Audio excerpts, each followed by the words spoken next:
New podcast, Late Calls, episode 3. Some continuing education for y'all.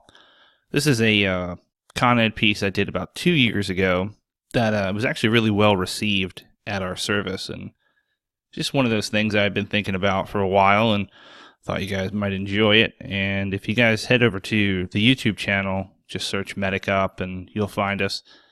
While you're there, subscribe. It'll be Late Calls, episode 3. And it's called So You've Been Ambushed, or one of what seems like 1,000 things they didn't cover in medic school. Take a listen here. 125 to dispatcher. 125. 125 to dispatcher. 125. We are being shot at. Multiple firemen down. Multiple firemen shot. I am shot. I think we have an assault rifle. We have multiple firemen down. Working fire. Full fire shot with a firearm. Understood. 1C32 to copy. Multiple firemen down. Multiple firemen shot with a working fire. 124 to the fire dispatcher. Continuing to be fired. Shot still being fired. 1C72 to the dispatcher. Going, sir. Multiple ambulances on the way.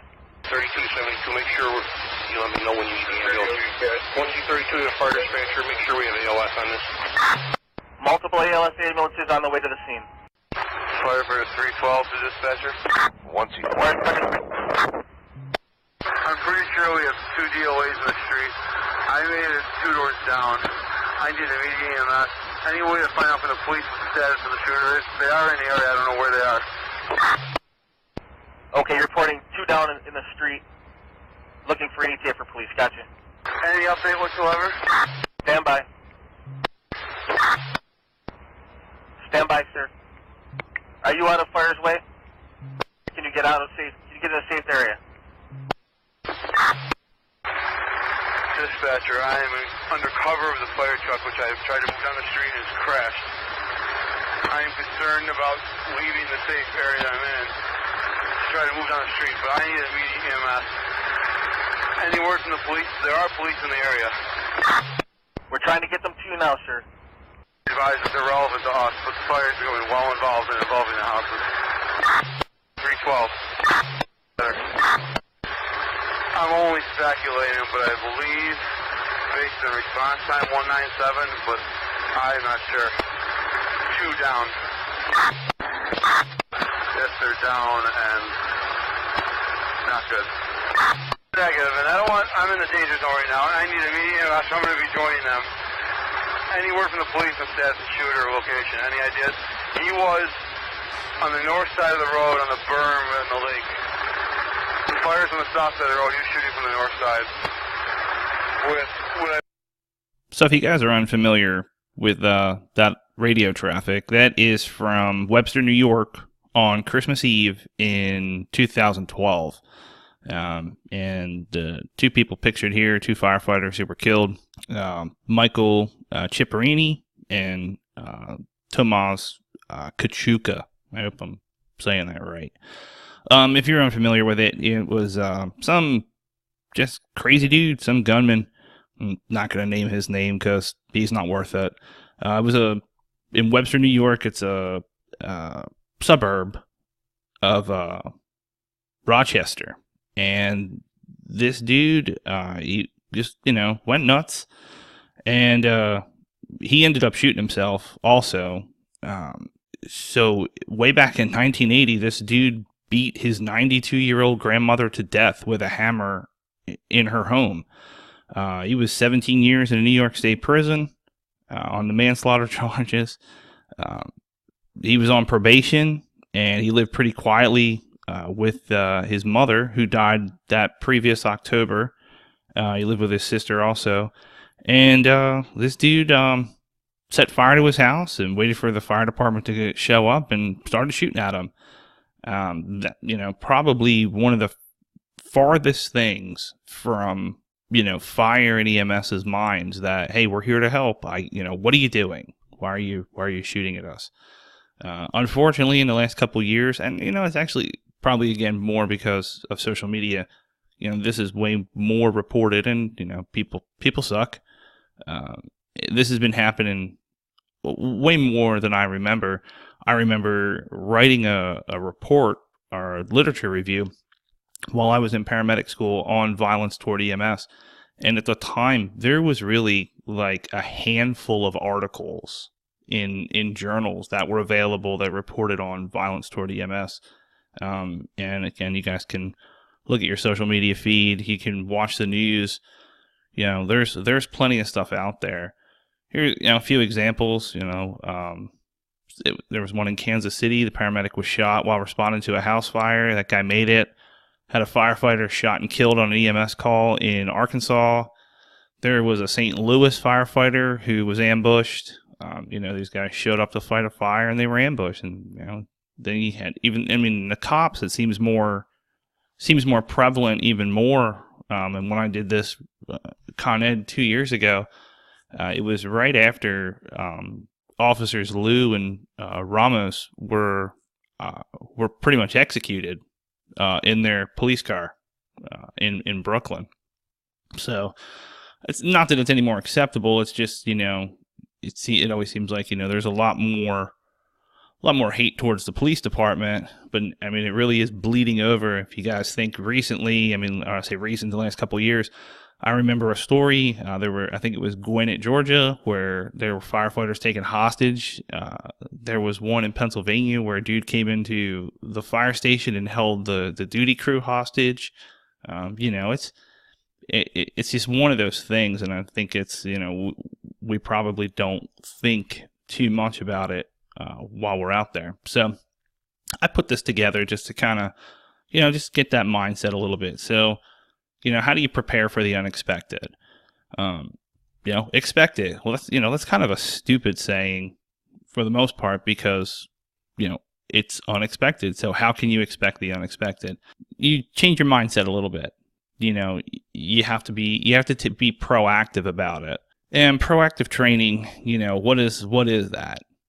You train your mindset. Mindset is always the first way to, when you say you want to wrap your head around something. So that good old if and then or when and then training, you game it. You play the what if game. You game the call. I used to sit when I worked transfer service. We would sit doing wait and returns, and I'd look at my partner. We were sitting at University of Pennsylvania one day, and they were doing work across the street, and there's dudes up on a scaffold. And I looked at my partner. I was like, "What if two of those dudes fell right now? What would we do?" And you just run through it. It keeps your brain turned on to things like that. You play the what if game. And what do we say all the time? You can play what if until the cows come home. Keep playing it. Keep playing what if. There's nothing wrong with it. It is super popular. I mean, that's how athletes train. That's how high performing individuals train. They play the what if game in their head. They think of every situation. All those cliched sayings. Practice doesn't make perfect. Perfect practice makes perfect. Or don't train until you get it wrong, or don't train until you get it right. Train until you can't get it wrong. Those are absolutely salient to things like this. So a couple things you guys can think about while you're on your shift, and this is fire, police, EMS, and I got all this information. All the information from this presentation comes from law enforcement. This is all law enforcement stuff. So, it's always better to surprise than to be surprised. When we don't sneak into people's houses, we're knocking on the door. And we usually announce ourselves. You knock on the door, EMS, paramedics, whatever. But still, whatever you can do, positioning in the room, we talk very simply in basic school. Don't put anything between you and the door. Always have a point of egress. So when you arrive and you try to clear a scene, scan the area, look around, use your lights, flashlight, spotlight, in low light to your advantage. I worked night shift for 10 years. I carried my duty flashlight during the daytime because, people have basements, closets are dark, rooms are dark. There's no reason not to. When we pull up, I'm looking at the house on either side if I'm in the middle of the block. I'm looking down a dark driveway just to see. Are people mulling around? I don't want to be surprised. I don't want to, I bet you've had it happen to you on a shift. You're treating some sleepy diabetic in the front room, and all of a sudden somebody pops up out of the back room. You're like, hey, where'd you come from? And it's probably a lot more abrupt than that. If you're aware of them before they're aware of you, again, it decreases you being surprised. It doesn't give you the element of surprise, but again, this is something as simple as walking in and you have one person in the front room, and you say, "Hey, are you here? Are you here alone? Anybody else here in the house with you?" And you're not interrogating people. It's just a normal question as part of your assessment. What's difficult for us, though, is we arrive in a rolling billboard with lights. Sometimes the sirens are on right up until you pull up, depending on, how you operate.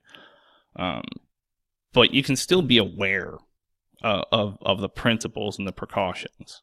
So 2 things I know you were taught in basic school, and I know you were. Everyone was.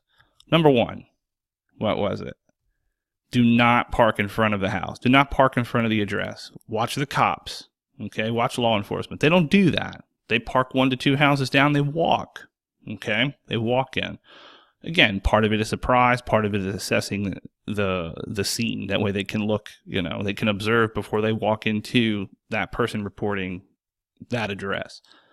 And the big one: do not stand in front of the door when you're knocking and announcing yourselves. And I'll tell you right now, these are 2 things that are the most overlooked in EMS. Because why? Why do we overlook them? There's people listening. I know you're going to say, well, I religiously stand to the side and knock on the door, and I never do that. Or I religiously park 2 houses down. Okay. The door thing, I'll buy. The park 2 houses down, I bet you don't. Unless you can't park any closer, like when the fire truck is in the way. So why do we do it? It's a routine mentality. And you start thinking to yourself, you know what? Nothing bad has ever happened to me when I park in front of the address, or I stand in front of the door, or this neighborhood is nice, so, I'll just keep doing it. And then when nothing bad happens, you usually think to yourself, my EMT instructor was full of shit. Nothing bad happens, whatever. They're just being overly cautious. Absolutely. They're absolutely being overly cautious, because it's that one time, So the kill zone. Just to put it into perspective, if you can think of a room, and I would say a room on the 2nd floor, and with a window. And if you think about it, the angle of the view available to the bad guy based on his position inside the room to shoot the approaching officer, the fire guy, or the medic. So what I'm getting at is the bad guy has a better field of view if he's closer to the window than if he was back further away from it. And you guys are going to have to shoot over to YouTube, because there's really 2 pictures that kind of compare this on the next slide. So if you look here in the upper right, you have Chris Kyle, Navy SEAL sniper. He is kind of back in a room with his rifle up on a table, and he can look out a longer distance through the window through his rifle scope. But if you're looking up at the building, you're not going to see him. And the bottom picture is a cat with a sniper rifle, and he's got his rifle pointed out the window, and that cat can see a lot more, like where your ambulance would pull up. Okay? And he owns a lot more, but to your advantage, you're going to be able to look up, and you're going to be able to see him. So, again, there's differences, and it's things you should be aware of. Okay? You should at least just be aware. So here's a picture of my house that I grew up in. And again, you got to shoot over to YouTube for this, and it just kind of gives you a perspective of, in relation to if somebody was, at the front door, how much of the kill zone is available. And I put a big red triangle there. They're pretty close, and they're limited by a couple physical things, but they own a lot of the real estate in front of this house. And then if they're on the 2nd floor, if they're up close to the window, they own a lot more real estate in the kill zone, where your ambulance is going to arrive. And then I have, again, just for perspective, the 3rd floor, which was our attic, the attic dormers, they own a lot more. Not much more, but a lot more when it comes to being shot at. And then if you really look at the picture, this has been probably a recent picture of this house. There used to be a giant oak tree on our front lawn that provided great cover if you needed it, but it looks like it's been removed. And On either side of it, the houses on either side of this house, my old house, there's not a lot of cover at all. And what does that even mean? A couple different things, and we're going to hit the cover and concealment in a bit. But every call requires us to enter the kill zone. Okay, now whether you just want to be narrow-minded about it and go, oh well, that's just the area in front of the house. That's why I park my ambulance 2 houses down or one house down, and I approach with caution. Well, what happens when you get to the house? That door. You stood to the side of the doorway. You knocked. You announced. You wrote invited in, and now again from the law enforcement side, the doorway is a fatal funnel. Just walking through it, you have no idea what the house layout is like. You know that you can go backwards. You have to assess for that. And a lot of people say, well, I can't assess for everything. But if you're aware, at least your brain is turned on to it. The more you game it when you pull up to houses, a lot more it becomes automatic. So things don't go like you thought, right? Or the fecal material hath percussed the rotating blades that circulate air, right? So what happens if you're ambushed in the open? Okay, you need to learn how to use terrain to your advantage. Movement to cover should be practiced regularly, and then dropping into a prone position can be an option. The operative word is practiced. Have you practiced? Dropping your bags. How do you hold your bags? Do you leave one hand free? I mean, we carry a lot of crap into a call. Do you have a backpack? Do you have a shoulder bag? Do you have a separate oxygen bag, OxyCaddy? Do you guys split the gear between the two of you? Do you always keep one hand free to knock on the door or use your flashlight? Do you keep both hands free in case you have to wrestle with somebody at the door? It's just things you kind of pick up over the years. But things you should think about. So you got to learn to use buildings, ditches, culverts, power poles, big trees, mailboxes, different landscape features that's available. And then vehicles. If you're going to use the vehicle, try and use the engine block, not the door. And if you can get to cover, it's going to give you time to think what's next. And, again, playing the what if game will really help those thoughts move a lot faster and be a little more accurate. We do a whole other podcast on stress response and loss of fine motor skills and heart rate control and all that, but that's not what this is. So cover versus concealment. So cover and concealment, two different things. So cover, protection from the fire of hostile weapons. That's usually something that's kind of bullet resistant. Steel, concrete, large tree trunk, the vehicle engine block. And then you've got concealment, and that's really just the protection from observation. Typically not bullet resistant. It's like a bush or, a thin skin type car door. Those do not stop bullets very well. Try not to hide behind clear glass, where people can still see you, and really like in the shadows too. Again, sometimes to your advantage, it's not really going to stop a bullet, but if somebody can't see you to shoot you, it might be all you have. So one point to remember, all cover is concealment since it hides you from both the bullets and from somebody trying to find you, but not all concealment is cover. And again, hit that YouTube channel because got a couple pictures here that kind of show the difference between cover and concealment, and two hilarious memes. Homer disappeared in the bush. Well, that's concealment. And then I got Spider-Man hiding behind a tree, and that's cover. So what happens if you have lack of cover? Well, you got to find something, okay? The curb and the gutter, those sometimes can serve as cover. If that's all you got, it's all you got. So get down flat, parallel to that gutter, suck it all in, try and get as small as possible. And the more important part is look for better cover. Again, going to require you to move quickly. You're going to have to do what you got to do. And again, you should practice this. You should be looking at things when you're in your everyday life. What can be used as cover? What can be used as concealment?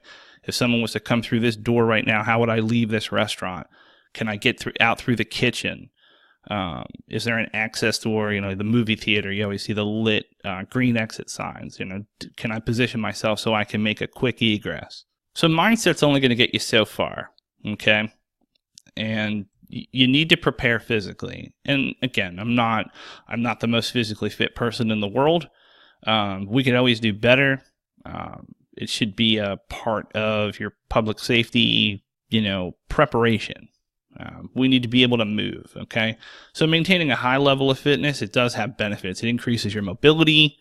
If you do need to run, we talk about, back out of a scene as quickly as you got into it. Don't run backwards. It's way slower than running forwards. You're probably going to fall. We're not meant to run backwards. Our legs and our physiology it's not meant to do that. This is going to sound weird, but if you run in a very sporadic pattern, a serpentine pattern, again, that person who's specifically targeting you, they're going to have to make adjustments. And that might be, you zig when you should have zagged. That might be the thing that saves your life. So just something to think about. So shots fired. What do you need to do? Get off the X. Okay. The X is the kill zone. The X is where you are in relation to the bullets coming toward you, okay, and you don't want to be there. So, good adage, movement is life, okay? Move to cover, scan the area for threats. Most importantly, breathe. It keeps you calm under stress. Start thinking, and even, you know what? Say it out loud. You're live, let's try to keep it that way. So, as soon as it's practical, communicate your position. Tell the dispatcher what's going on.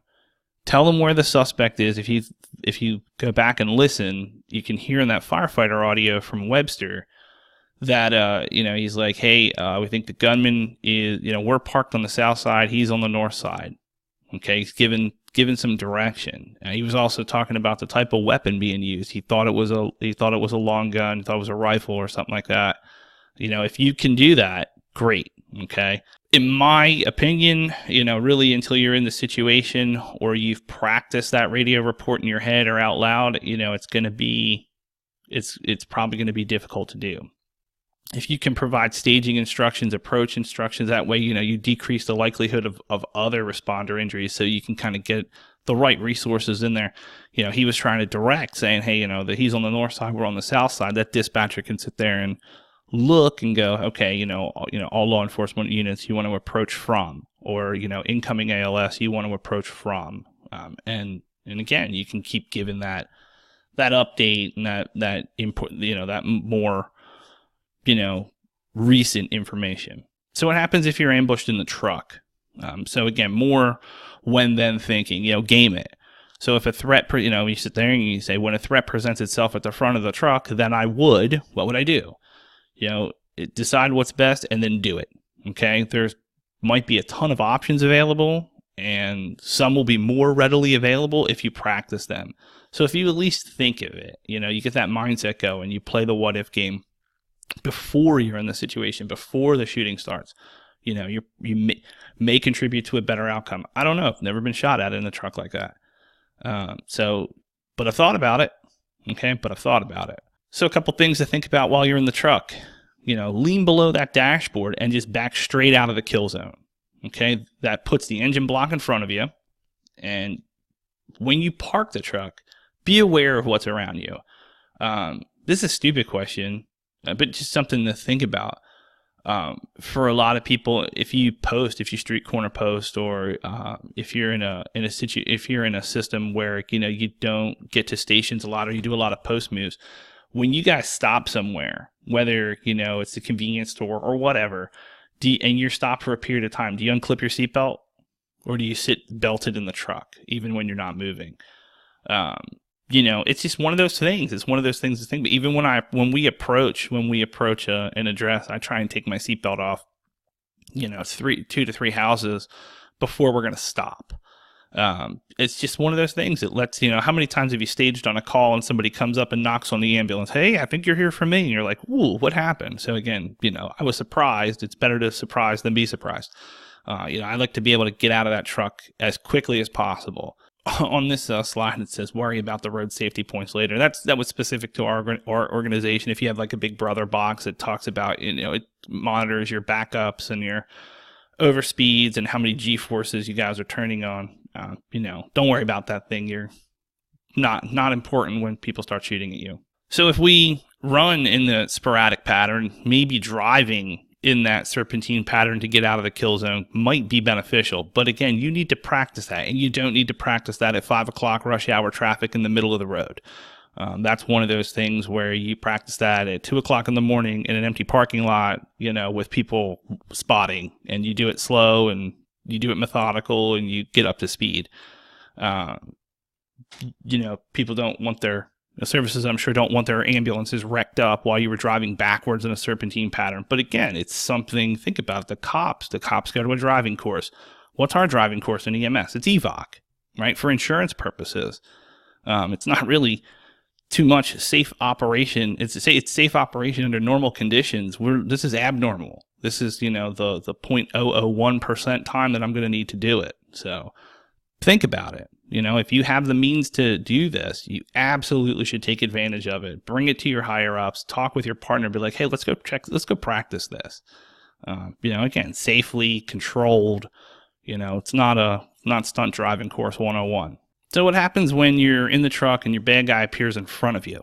So let's say you can't back out for whatever reason, and in your brain, death or great bodily harm is going to result if you don't act. Well, you just happen to be sitting in a 15,000-pound missile, and you can turn your ambulance into that weapon. And you guys can think whatever you're going to think, but I'm going to tell you right now, if it becomes between me, my partner, and somebody else, we're going home. We're going home that night. I'm not saying I'm not going to help the guy after we run him over, but I am saying I'm going home. I'm not going to say the job's not worth it, the pay's not worth it. I'm just saying I'm going home. So what happens if you're seated in the truck? Can you, like I already said, do you sit clipped in to your seatbelt even when you're, at a post or you're at a street corner or whatever, or your partner's inside using the bathroom or getting a snack, whatever? Can you get your seatbelt off and get out of that truck without getting tangled in the seatbelt? Have you ever tried it? I get a lot of shit from people. I wear a bat belt. I have for 20 plus years, and it ain't going away. That thing might get tangled on the seatbelt if I have to bail out. You got to practice, and there's ways, that there's plenty of videos on YouTube from law enforcement on how to exit a vehicle quickly, how to move that seatbelt out of your way.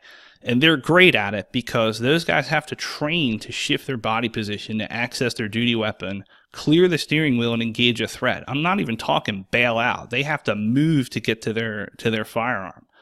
Like me, I'm a lefty. So if I was a cop, my sidearm would be on my left side between my hip and the door. So if that threat presented itself on my driver's side, I have to work to get that gun up.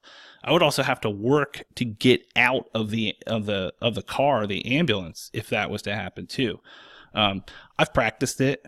Probably not as much as I should, but it's one of those things. Like once you get it in your head, you're like, hey, I've never thought of that. It's just like learning a new skill. Just practice it, slow at first, find some resources, find out what works for you that works consistently, and then train it until muscle memory. And then when you need it, it should be hopefully automatic. How about when you guys go to eat at restaurants? This is weird because it carries over into your normal life, depending. I know a lot of people who do this. Sit in a position that allows visibility and mobility. Always know where your exits are, and don't sit with your feet crossed under your chair. And again, it's just one of those things that makes you a lot more mobile. When I walk in, my family understands, dad wants to sit where he can see the door. My kids get into it. They're like, Daddy, I think we can get out through the kitchen. I'm like, okay, sounds good. Let's just eat dinner maybe we won't have to. Just be aware. And again, there's been plenty of law enforcement incidents where guys and girls have been eaten and they've been shot. People walk up and execute them. I think there was one in Nevada, somewhere else. It escapes me now, but it's prevalent. It's more prevalent than it should be. It's hard to let your guard down. And again, I'm transferring it over to public safety in general. If you're wearing a uniform, there are people out there who dislike you for whatever reason. The cops have it because, they're a picture of authority, EMS and fire. Again, it's just all it takes is one one call where a family member didn't think, you did a good job, or the hospital screwed them on the bill because granny died. Why should I pay $12,000? Whatever it is, the ambulance bill was too high and the hospital killed her. I'm not paying. There's a multitude of reasons people do things. And again, you're not creating the situation, but you do have to deal with it. So what happens when all of this great information didn't work and you've been shot? God forbid you've been shot. So you've been shot, it. Okay? Think positive. That's really easy for me to say on that slide, but and I've never been shot, so I don't know how positively I would think. Pain is a really good indicator of life. It's a great motivator. Think to yourself, I'm shot, but I'm going to survive. Just like before, get off the X. Movement is life. If you're able to, get out, move to cover. Communicate your condition and location to your dispatcher. Put pressure on that wound. And if you're not in the best location, consider changing your location because that bad guy might attempt to finish you off. Now, that's from law enforcement. I can't say that that's going to directly translate to police or fire EMS, but you know what? I don't want to make the comparison. If I don't want to stay if I don't have to. Or if I have the means to move, I'm going to move. Never give up. And again, that's really easy to say. And again, I've never been shot, so I can't really, mindset is mindset. So remind yourself, most people who are shot survive.